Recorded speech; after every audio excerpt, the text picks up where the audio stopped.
I wanted to read you something actually, because some of you will probably have noticed that I haven't been talking about the champagne so far in terms of some of the extraordinary aromas and flavours that some commentators seem to find on wines these days, you know, the sort of chocolate cheesecake and all this type of stuff, which I don't think is what champagne's about. But there is a tasting note that was actually written by the house on Dom Pérignon 1998, which I just wanted to read to you.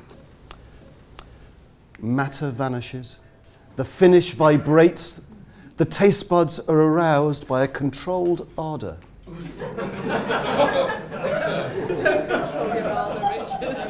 The way they spell ardour suggests to me that it was written for a different market, to the refined market that we occupy at the moment.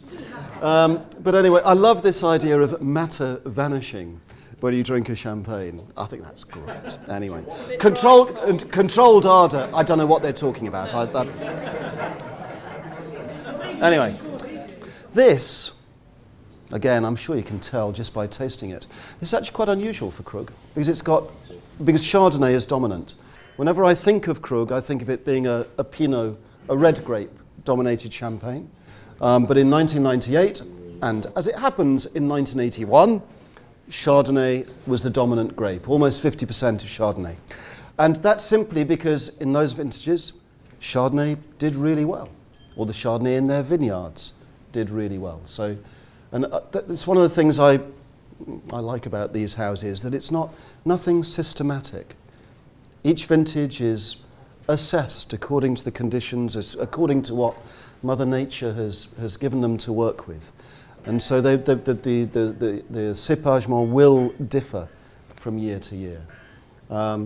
So here Chardonnay is dominant. Having said that, I'm not sure you'd necessarily realise it from smelling it. And I find this quite extraordinary. I'm sorry, I don't drink vintage Krug very often. And it's just extraordinary, those aromas. It makes me think, I think of Christmas, but I'm thinking end of meal, fruit, dried fruit, nuts, and also a fortified wine in there somewhere as well, because the aromas are so complex. There's bits of everything there. This is intense. Krug is quite concentrated compared to the others. I still don't find heaviness.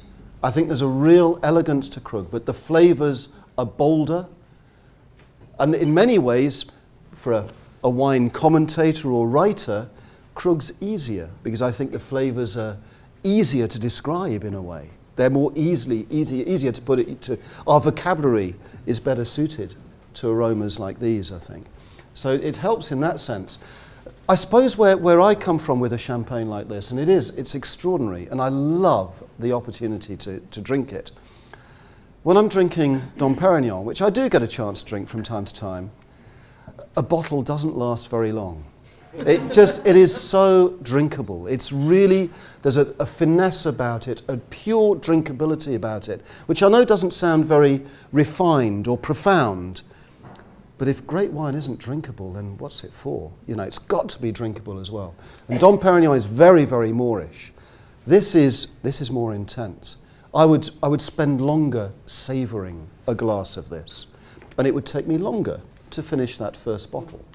This looks mature, it smells mature, it tastes mature, but I'll bet this will go on for years. Again, because it's got that core of flavour, and there's no indication of fading on the finish, quite the opposite. You know, it lingers a very long time.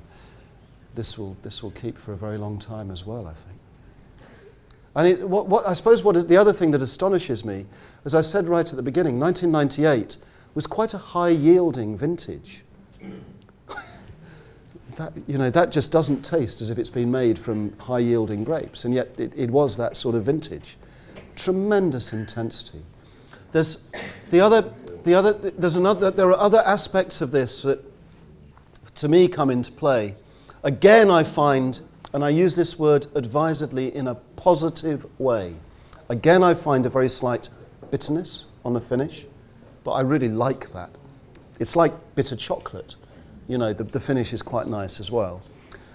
But what intrigues me about this is that the sweetness on the aromas and the palate But there's also savoury characters, yeasty, savoury characters that course through it. And that's what adds to the complexity. I'm going to get into loads of trouble for what I'm about to say. Look, I haven't drunk as many Krug vintages as I have Dom Pérignon. My favourite Krug, and I think you can probably tell from what I've been saying so far, my favourite Krug is actually the Grande Cuvée. I love the Grande Cuvée. For me, the Grande Cuvée has the freshness, has the complexity of the vintage, but the freshness that I love in Dom Pérignon and other champagnes. I find Grande Cuvée the greatest blended champagne. I know it's a blend of vintages and reserve wines, but for me it is, without question, the greatest blended champagne. And I love this. I love being able to try this, but I'm serious. If we went out for a drink afterwards and you said, come on, let's get a bottle of Krug, what would you prefer? Just a drink, I'd go for the Grande Cuvée.